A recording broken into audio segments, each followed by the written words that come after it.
G'day, I'm Scott Gibbons and I'm here at Parravans at Windsor, and today I've got something so exciting to show you.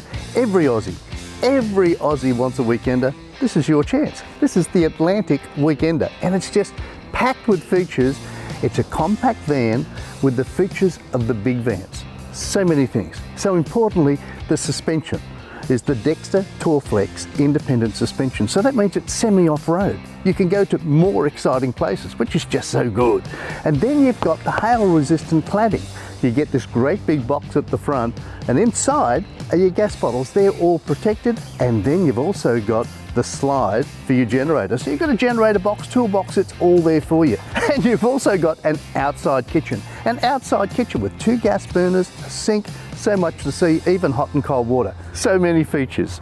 14-foot internal, less than 2 tonne. You've got solar already. There's battery management system already, checker plate finish, 2 jerry can holders, the awnings included, and you've got indoor and outdoor TV fittings ready for you.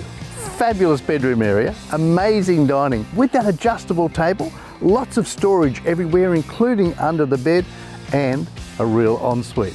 Air conditioned, it's your weekender. So for your weekender, get an Atlantic Weekender. And where do you get it from? Of course, it's Parravans at Windsor. Just give them a call, send them an email, and you'll be weekending.